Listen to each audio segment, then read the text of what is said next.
ဒီနေ့ပြောပြပေးမယ့်ခေါင်းစဉ်လေးရဲ့နာမည်ကတော့去面试အလုပ် interview သွားဖြေခြင်း今天早上ဒီနေ့မနက်ပိုင်းမှာတော့真伟起床很早真伟အိပ်ရထားတာအရင်စောတယ်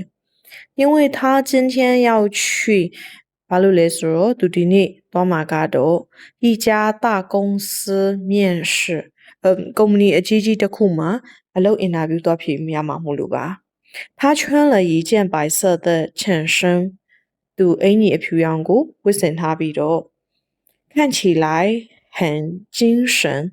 ကြည်ရတာအရန်ကိုပဲတက်ကြွလန်းဆန်းနေပါတယ်出门前အိမ်ကမထွက်ခင်မှာတော့他检查了自己的简历သူ့ရဲ့ CV ကိုရေးအချင်းကိုစစ်ဆေးခဲ့တယ်到了公司ကုမ္ပဏီကိုရောက်တဲ့အခါမှာတော့他看见很多人在排队လူတွေအများကြီးတန်းစီနေတာကိုသူတွေ့လိုက်ရတယ်过了一会儿ခဏကြာတဲ့အခါမှာတော့经理叫他的名字မန်နေဂျာကသူ့ရဲ့နာမည်ကိုခေါ်လိုက်တယ်真伟请进真伟ဝင်လာခဲ့ပါ真伟有点儿紧张真伟နည်းနည်းတော့စိတ်လှုပ်ရှားနေပေမဲ့但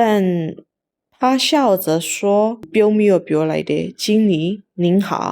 မန်နေဂျာမင်္ဂလာပါ经理问မန်နေဂျာကမေးတယ်你为什么想来我们公司工作မင်းဘာကြောင့်ငါတို့ရဲ့ကုမ္ပဏီမှာအလုပ်လုပ်ချင်တာလဲ真伟回答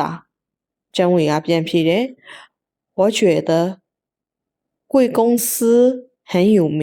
ကျွန်တော်ကတော့ဒီကုမ္ပဏီကအရန်နာမည်ကြီးရဲ့လို့ထင်ပါတယ်我也很喜欢这份工作ဒီအလုပ်ကိုလည်းအရန်ကြိုက်နှစ်သက်ပါတယ်他们聊了很久သူတို့စကားအကြာကြီးပြောခဲ့ကြတယ်经理觉得真伟很聪明မန်နေဂျာက真伟အရန်တော်တယ်လို့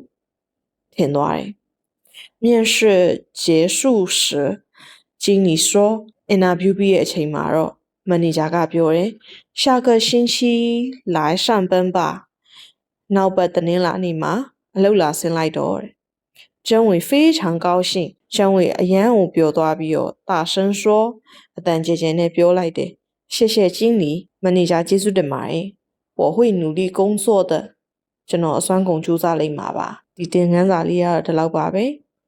ဆုံးဖြတ်ကြည့်ပေးလို့အားလုံးကိုကျေးဇူးတင်ပါတယ်